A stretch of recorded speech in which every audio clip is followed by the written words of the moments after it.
미라클 큐티 오신 여러분 환영합니다. 우리 같이 기도하겠습니다. 하나님 고맙습니다. 오늘도 하나님의 말씀 사모하여 나온 우리 청소년들 주님께서 참된 미라클 기적을 허락하여 주셔서 말씀대로 살아가는 기적, 또 그 말씀 따라 승리하는 기적을 허락하여 주시옵소서. 예수님 이름으로 기도합니다. 아멘. 오늘 말씀 창세기 3장 16절에서 24절입니다. 우리 잠깐 화면을 멈추고 성경을 찾아와서 천천히 본문을 읽어보고 다시 만나겠습니다. 20절입니다. 아담이 그의 아내의 이름을 하와라 불렀으니 그는 모든 산자의 어머니가 됨이더라. 아멘. 오늘 말씀이 우리에게 주시는 챌린지 도전을 한번 살펴보도록 하겠습니다. 아담이 결국 하나님 앞에 범죄한 결과 하나님께서는 아담과 또 여자와 그리고 뱀에게 많은 심판들을 내리셨죠. 거기에 대한 아담의 반응이 오늘 등장하고 있는데요. 어찌 보면 일반적으로 생각할 때 자기에게 선악을 먹게 한 이 여자를 참 원망하고 불평했을 텐데 참 의외의 모습을 보여주고 있습니다. 아담이 갑자기 이 여자의 이름을 하와, 생명이라고 짓게 되는 것이죠. 여러분 어찌 보면 참 모순적이지 않습니까? 왜냐하면 내가 이 여자가 아니었다면, 이 여자를 만나지 않았더라면 어찌 보면 내가 이 하나님께 범죄하는 행위를 벗어날 수도 있었을 텐데 괜히 하나님께서 붙여주신 이 여자 때문에 내가 선악을 알게 하는 나무의 열매를 먹게 된 것을 후회하고 원망하고 싫어해서 어찌 보면은 마음속에 그 끓어오르는 미움이 더 이렇게 커졌을 텐데 오히려 아담은 이 여자를 귀하게 생각하고 하나님 이 사람은 생명입니다. 하와입니다. 라고 이렇게 고백하고 있는 모습입니다. 이것을 일종의 신앙 고백으로 볼 수 있겠죠. 비록 자기는 지금 하나님 앞에 큰 심판을 받게 되는 이런 상황 가운데 있지만 아담은 하나님의 약속을 기억한 거예요. 하나님은 나를 망하게 하기 위해서 이 여자를 보낸 것이 아니라 돕는 배필로 나를 보내셨다는 것을 내가 믿고 하나님 이 여자는 나에게 죽음을 가져다 줄 심판을 가져다 줄 여자가 아니라 하나님께서 나를 살리기 위해서 생명으로 하와로 나를 보내셨습니다. 라는 것을 고백하고 있는 것이죠.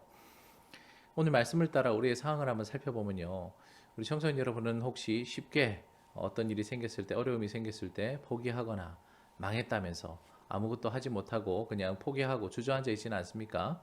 하지만 우리는 꼭 기억해야 될 것이 아무리 절망적인 상황이라 할지라도 나의 실수로 인함이든 나의 죄로 말미암아서든 내가 실패와 고난을 당할 때에 내가 꼭 붙잡아야 될 것이 있는데 그것은 바로 소망이라는 것입니다.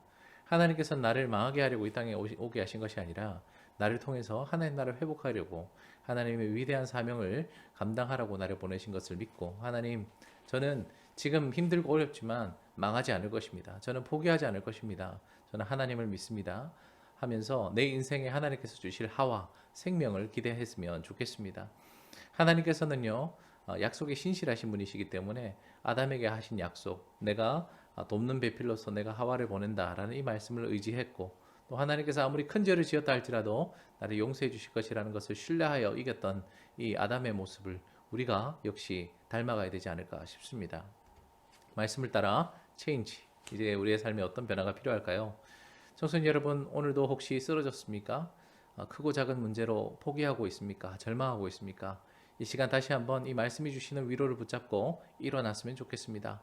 쓰러져도 다시 일어나는 것을 우리는 믿음이라 그러죠. 이제 누군가를 원망하는 것을 내려놓읍시다. 나의 가정을 또는 나의 주위 사람들을 또는 내가 몸담고 있는 공동체나 또는 나에게 여러 가지 영향을 미쳤던 사람들에게 그 사람들을 원망하면서 남 탓하면서 나의 이 어려운 시간들을 이겨내려고 하지 맙시다. 오히려 그 사람들은 하나님께서 나를 살리려고 보내주신 하와이다, 생명이다 라는 그런 마음으로 믿음으로 하나님 앞에 이 사람들을 축복하며 나아갈 때 하나님께서 우리를 회복시켜 주실 가죽 옷을 입혀 주실 것을 기대하고 하나님의 약속, 하나님의 용서를 구할 수 있는 지혜로운 청소년들 되기를 우리 주님의 이름으로 축복합니다. 말씀 생각하면서 함께 기도하겠습니다. 하나님 우리 청소년들 오늘도 크고 작은 문제로 절망하고 포기하고 쓰러져 있다면 하나님께서 힘을 더하여 주셔서 이 어려운 상황 가운데서 우리가 붙잡아야 될 것은 다름 아닌 하나님의 약속이고 하나님의 신실하심이며 또 하나님의 용서하심, 사랑이라는 것을 우리가 잊지 않고 하나님 우리의 삶을 절망이라 부르지 않고 죽음이라 부르지 않고 망했다라고 말하지 아니하며 하나님 앞에 우리가 생명이라고 하와라고 외칠 수 있는 신앙 고백이 있도록 도와주시옵소서. 감사하고 예수님 이름으로 기도합니다. 아멘. 청소년 여러분 오늘도 수고 많았습니다. 우리 내일 큐티 시간에 다시 만납시다.